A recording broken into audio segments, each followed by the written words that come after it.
This is CBC Winnipeg News.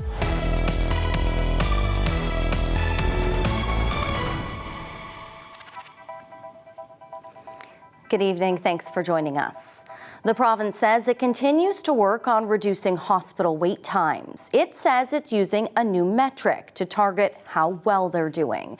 The goal? To get patients waiting at least 1 hour less from when they're triaged until seeing a doctor.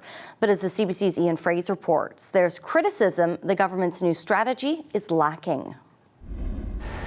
Hospital wait times, a chronic problem with no end in sight. Now, Manitoba's health minister has picked a team to fix it. How long are they going to be doing their work for? Next 6 months, next 6 years? Is there an end date? I can't see their faces behind me, Michelle, so I'm forever. Izoma Asaguera says the new lower wait times and system improvement team will work as long as necessary. But the minister expects results within 6 months to a year. We'd like to see, those times come down meaningfully. That won't be easy, as ER and urgent care wait times keep rising. Heidi Ademko can speak from experience. Her mother died last year of cancer. In my mom's last 9 days, she spent 2 nights and 1 day in waiting rooms, and then 3 days in emergency beds waiting for a hospital bed. Then in January, Chad Giffen died waiting for care at Health Sciences Centre. The government has established wait time reduction targets, but it only revealed one, reducing by 1 hour the median time a triage patient waits to see a physician. In 2023, that wait was 4 hours. The Tories find the government's plan deficient. It's completely devoid of targets, measurable targets. It's devoid of timelines. It's devoid of any analysis of what capacity the healthcare system requires in order to actually reduce ER wait times. The strategy has a few new ideas, like expanding IV home therapy and virtual care, 2 measures that could result in fewer people going to the ER in the first place. Ian Fraser, CBC News, Winnipeg. She was just 22 years old when police say she was killed in a murder-suicide. Tonight, we're learning more about the young woman from some of those closest to her. Zubina Ahmed has more. On Monday afternoon, Winnipeg police were called to a home in the 500 block of Sherbourne Street. They found 22-year-old Nadia fled carrier and a man in critical condition. Both later died. Investigators have called it a murder-suicide. Carrier's stepfather, Ken Everard, says he's deeply shocked over what happened. He says Carrier and the man had previously been in a relationship, but she had moved back in with her family 6 months ago. She was a really happy person. She loved to laugh and she loved to joke, and we were enjoying our time with her. We were enjoying her being back home and sort of rebuilding roots and a foundation at home with us again. Carrier's new boyfriend, Peyton Shelton, says she went to her ex's house on Monday to collect some of her belongings. She thought the man would be at work, but he was home. She texted me and a couple of her friends letting us know that he was there and she was just going to try and get as much packed up as she could. I believe it was about within like 30 minutes to an hour after that, there were police there, and her ex-partner had killed her and then killed himself. Shelton says Carrier mentioned that her ex was pretty unstable and treated her badly throughout the relationship. He calls her the most genuine, caring and sweetest person he ever met. Zubina Ahmed, CBC News, Winnipeg. Well, Jets fans poured into downtown Winnipeg last night, with thousands attending the game both inside and thousands more outside at street parties. But days removed from the deadly car attack at a Vancouver street festival, people at yesterday's whiteout party say they can't let the incident shake them. CBC's Gavin Axelrod has more. It's Winnipeg's biggest party of the playoffs, the whiteout. Wednesday's latest event sold out, with all 5,000 tickets being snapped up. It came just days after the deadly car attack at a Filipino street festival in Vancouver. that left 11 people dead and dozens more injured. Fans here, like AJ Bartel, say while the tragedy is on his mind, he won't let it stop him from cheering on the team. You know, my heart goes out to them. I got 4 children, and I don't know what I would do if one of my kids were hurt, but really praying for them, and hopefully that never happens here in Winnipeg. So, yeah, I feel safe here. We have good police officers, and the barricades here, it's really safe. The security setup in and around these street parties is intricate, with barricades and large trucks and buses blocking entranceways. Police also make their rounds with security guards. Winnipeg's Mayor Scott Gillingham says all those measures make for a safe perimeter and allow limited access. So it'd be impossible for someone to, get a vehicle into, a situation like that. Those security measures aren't new, but True North says while safety and security best practices were already in place, the tragedy in Vancouver did trigger a review. Adjustments were made to the placement of the large vehicles and obstructions blocking all road and sidewalk access to the site. Fans appreciate that emphasis on safety.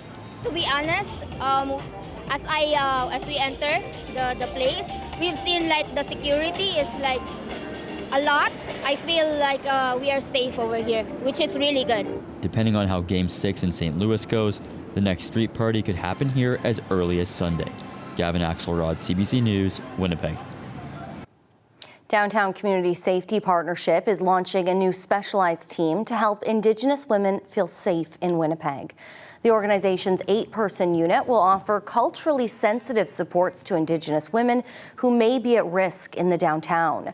Families Minister Nahani Fontaine says the province is providing an initial $350,000 for the initiative. It's part of her government's strategy to empower and protect Indigenous women, girls, and gender-diverse Manitobans.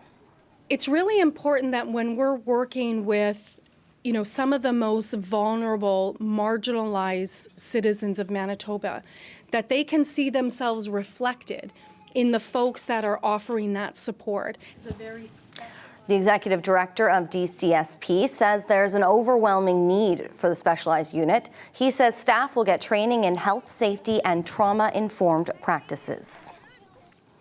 Winnipeg Transit is set for a massive network overhaul that will have widespread impacts for riders. It's hoping to get people up to speed before it rolls out this summer. Plus, it's looking to upgrade its payment system. CBC's Cameron McLean reports. Che Sai takes the bus every day. He's not happy with the upcoming changes to the Winnipeg Transit network. Everything is in complete chaos in my eyes. On June 29th, the entire Winnipeg Transit network will change overnight. The city will spend the next couple of months trying to get people ready. Sai says they have a lot of work to do. I still don't understand the routes, and a lot of the drivers who I spoke to felt the same way. The city says the new system will be more frequent and reliable. It's not just a change in schedules, it's a change in how we think about public transit. Right now, if you go to the Winnipeg Transit website, you can plan a trip using the current schedule. Here, I've plotted out a trip from the airport to the Forks. But if you go into the top left corner and click on this switch, you can see what that trip would look like under the new network. And according to this, that same trip would be about 15 minutes shorter. For Sydney Lopez, the new routes will take some getting used to. I'm gonna be at first, I'm gonna be jarred, oh wow, new bus stops. But otherwise, I think we will manage in a few months or so. On top of a new network, transit staff have recommended switching to a new payment system. The new system will allow people to pay with a debit or credit card and also cap your transit fares once you reach a certain amount. The new payment system is expected to be ready in 2027. Cameron McLean, CBC News, Winnipeg. Weather specialist Riley Laychuk in now. And Riley, it was definitely a nicer day out, but as these temperatures start to warm up, it also can bring some severe weather depending where you are. Exactly, and I have some news on the first tornado of 2025 in parts of Manitoba. This zero. Let's try that. It was on just for some reason was not there. EF0, this was just west of Steinbach. Damage was not reported, but the Northern Tornadoes Project did see that there was some video on social media of this. So that's how we're able to confirm this so soon. This is reported at 5:03 yesterday afternoon. Still a little bit of instability working its way throughout the province, namely in the western side. Even a little bit of lightning, particularly around Verdun through the late afternoon. Brandon getting some showers. Tonight in Winnipeg, maybe an isolated shower. Otherwise, partly cloudy at +2 tonight. +3 first thing in the morning under a mix of sun and clouds, and up to 14 degrees in the afternoon. So very similar day tomorrow than we saw today, and then we crank the heat way up as we get into the weekend. I'll have more on that when I come back. Busy. Yes. Thank you, Riley. You're welcome. A 20-year-old man is facing fraud charges after police allege he set up a false online fundraiser. The online campaign was launched a few days after 17-year-old David Bangoke was killed in October 2022. The fundraiser said the money raised would help the grieving family, but it was linked to the suspect's personal bank account. Police say more than $11,000 was donated, but none of the money went to the family. The suspect was identified and in February turned himself into police. Police say some of the donors have since received some of their money back. Before he died, Pope Francis elected a new archbishop in Winnipeg. The Archdiocese of Winnipeg welcomed Murray Chatelain last month. Now, in his new job, Chatelain says there's still a long way to go for reconciliation with Indigenous people, and the Church has a key role to play. As CBC's Santiago Arias Orozco explains, his trajectory speaks to a deeper commitment to reconciliation. Once silenced by the Catholic Church, the healing drums of La Baruchère led the way for a new chapter in the Archdiocese of Winnipeg. Murray Chatelain is now one of 3 archbishops in Winnipeg, and from day one in the job, he's bringing First Nations traditions inside the church. We did some harm, some serious harm for language and culture and spirituality. So for the church to just walk away after doing harm, I don't think is mature or appropriate. He says reconciliation with Indigenous people is paramount for Canada and to him, so he's making it a priority. This is some of the toughest work we ever do is forgiving and reconciling. So it's got a long ways to go yet, but I always say with God's help, it is very possible. For some residential school survivors in northern Manitoba, Chatelain's work was a step forward in healing. The Archbishop worked with First Nations parishioners in St. Teresa Point First Nation to bring their traditions inside the church. Smudging is now a part of burials, and an eagle feather is held when reading the Bible during Masses. The community wants that ownership of what's happening within our church, within our local area, within our circle. We want to belong to, just encouraging people to belong, have a sense of belonging, and we know we can do it. In La Baruchère, they have already heard the apology, but Chatelain walked it, bringing priests and the congregation together for sweat lodges, brown dances, and residential school survivor gatherings. We need to work together. It means a lot to me. Instead of putting a hatred between each other, we need to reconcile together. Catholic scholars say it's not new for the Archdiocese of Winnipeg to talk about reconciliation, but no archbishop has worked as closely with First Nations as Chatelain. For them, it is not a coincidence why Pope Francis picked him to lead the church in the Canadian city with the largest Indigenous population.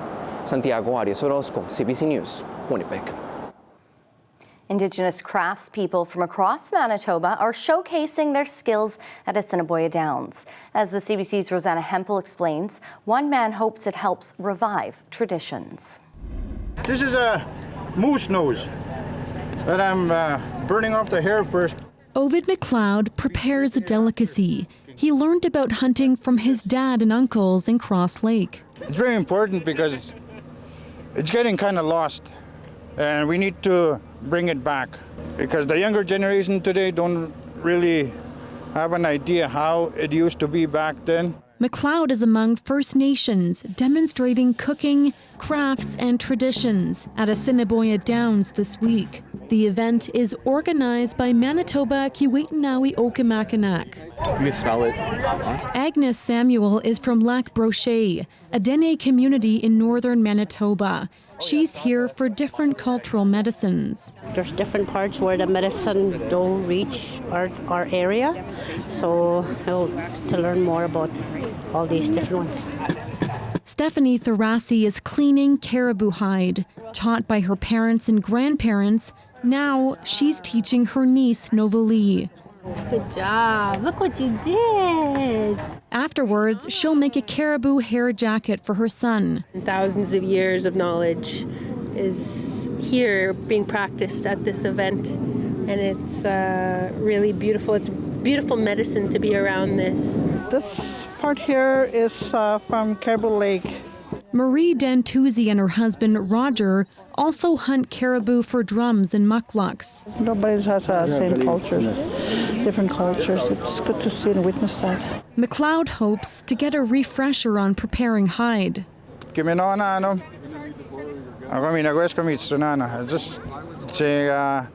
a beautiful day. Everybody's gathering. Everybody's healthy, and we're going to have a lot of food. Grateful to share traditions from his family's way of life. Rosanna Hempel, CBC News, Winnipeg.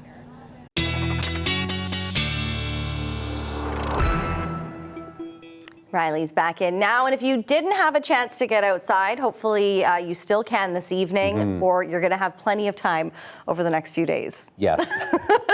Yeah, if you're a fan of hot temperatures, summer-like weather and sunshine, this is the forecast for you. Right. I've been saying it for a while. We need rain. A good soaking rain would really, really help us out a lot. But you know what? Let's just enjoy a really nice weekend ahead. Here is the temperature trend I'm going to start with, and you can start to see this ridge building to the west of us. This is bringing in some very warm Pacific southerly air into Alberta and British Columbia. But watch what happens as we advance this into the day on Friday. This starts to shift a little bit further east. Saskatchewan and Alberta get the warm temperatures. And then as we get into the day on Saturday, that's when we start to see these yellows start to make its way into Manitoba. And by Sunday, some of the orange colors on here, these are temperatures close to 30 degrees. In fact, places like Swan River, Yorkton, along the Manitoba-Saskatchewan border, wouldn't be surprised if we actually cracked 30 degrees throughout the day on Sunday. And this pattern holds as we get into Monday. Although this ridge starts to push a little bit further east, we're still into the warm side of this as we get through Monday and into Tuesday. So an extended period of warm temperatures coming our way starting on the weekend. As we get through the night into the morning, still a chance of a few more isolated rumbles of thunder or a few showers across the western parts of the province. A slight chance some of this makes its way into the Red River Valley. But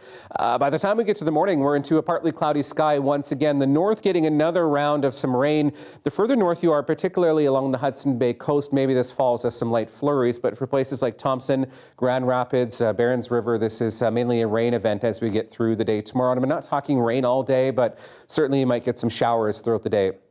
On Friday into Saturday, that ridge starts to build in. That starts to clear us out, although a few more flurries coming along the jet stream, along the territorial border, even some mixing as we see some of those warmer temperatures into Sunday. But as we get into the weekend, nothing but sunshine for the south to talk about. Looking at rainfall accumulations, the projections at least, some of this is taking into account some of that isolated thunderstorm activity, so I wouldn't read too much into this for southern Manitoba, but for the north, a good couple of millimeters for places like Thompson to Dooley Lake, and again, more of a snow event for places like Churchill as we get into the day on Friday. Overnight temperatures staying above freezing for most of us across the south. Brandon, a few showers at +1, +2 in Winnipeg, Pinawa at the freezing mark, and slightly cooler in the north still, -6 in Thompson, -12 in Churchill. That rain snow line kind of along the Hudson Bay coast, so maybe a few showers by the afternoon in Churchill, but double digits once again, very seasonal in the south, 16 degrees in Brandon. Brittany will try for 14 again tomorrow afternoon. I'll have your 7-day forecast coming up. All right. Thanks, Riley. You're welcome. Well, it might not be football season yet, and the Grey Cup is still months away, but the Winnipeg Blue Bombers are helping shore up support and excitement ahead of time. The Access Credit Union Grey Cup Tour will make 40 stops across province over the next 4 months. Fans can expect games, interactive challenges, and even a chance to win tickets to the big game. The group says it's a chance to bring the spirit of Canadian football to communities far and wide. The Grey Cup is more than just a game. It's a symbol of unity, resilience, and community spirit. It brings together fans from all over, creating unforgettable memories. Now, we'll kick off this weekend at the WPS Half Marathon. The 112th Grey Cup is in Winnipeg this November.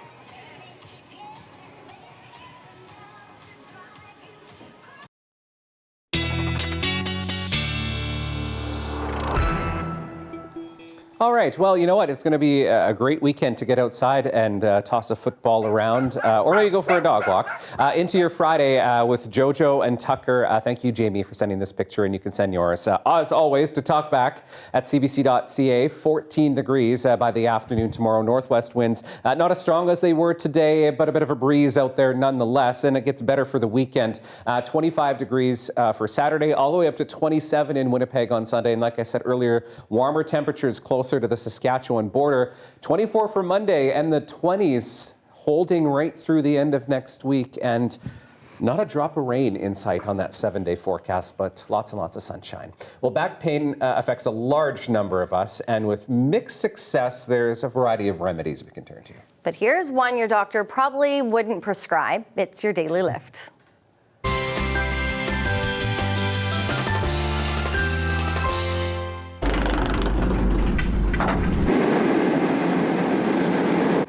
Yeah, it's roller coaster rides, and a patient in Germany swears by them. Meet Ursel. She is 85, and 13 years ago, she went for a ride on a whim, and pretty soon, she felt something stretching. Now, since then, she's added stretching of her own from childhood ballet class. Historic Tripsdrill Amusement Park apparently has nothing against being billed as a cure for back pain, and allows her to stay on this roller coaster until the pain goes away.